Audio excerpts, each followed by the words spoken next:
રાધે રાધે મિત્રો, જો તમારે પણ તમારા મોબાઈલની મદદથી તમારા બધા જ પીએફના રૂપિયા ઉપાડવા હોય તો કઈ રીતે તમે ઉપાડી શકો એની સ્ટેપ બાય સ્ટેપ પ્રોસેસ આ વિડીયોમાં હું તમને જણાવવાનો છું.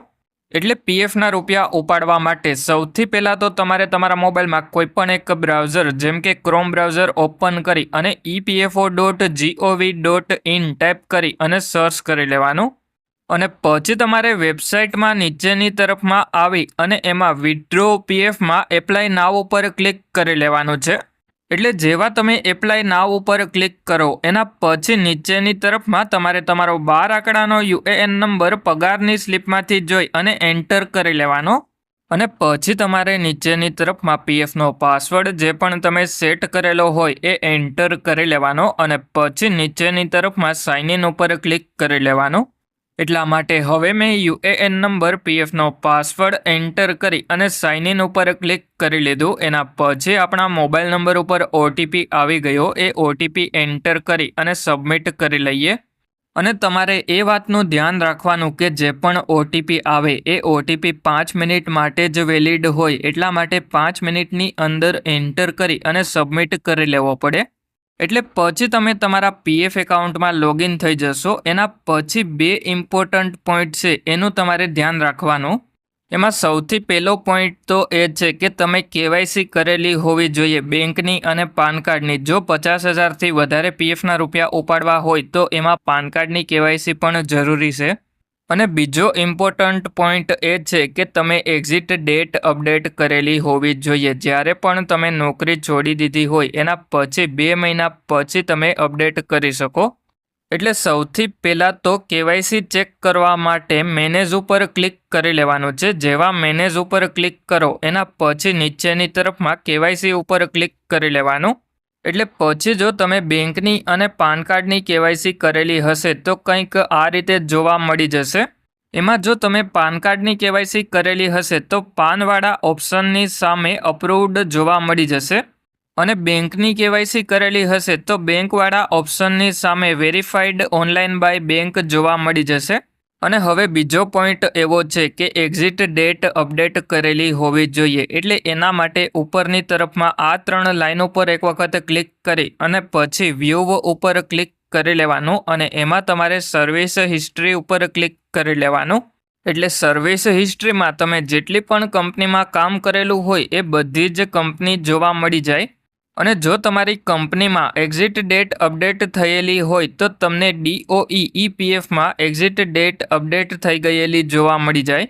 એટલે હવે આપણે પીએફના બધા જ રૂપિયા ઉપાડવા માટે ઉપરની તરફમાં આ 3 લાઈન ઉપર ક્લિક કરી ઓનલાઈન સર્વિસીસ ઉપર ક્લિક કરી અને ક્લેમ ઉપર ક્લિક કરી લેવાનું.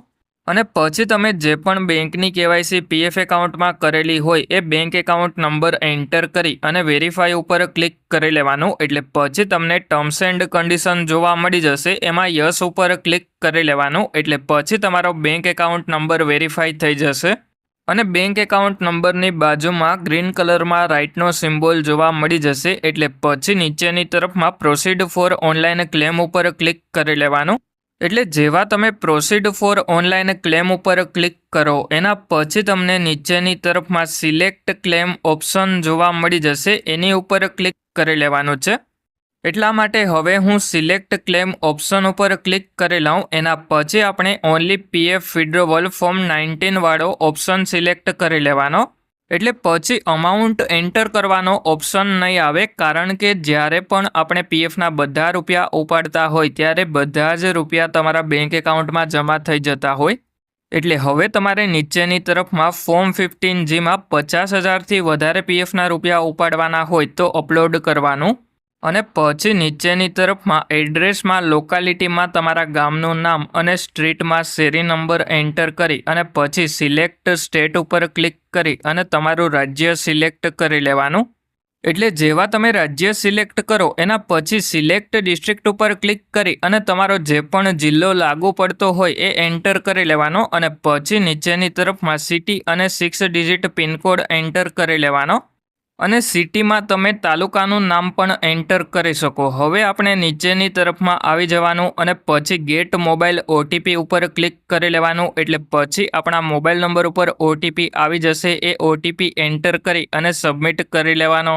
અને હવે જો આપણે પીએફનું પેન્શન ઉપાડવું હોય તો ઉપરની તરફમાં સિલેક્ટ ક્લેમ ઓપ્શનમાં only pension withdrawal form 10C select કરી લેવાનું.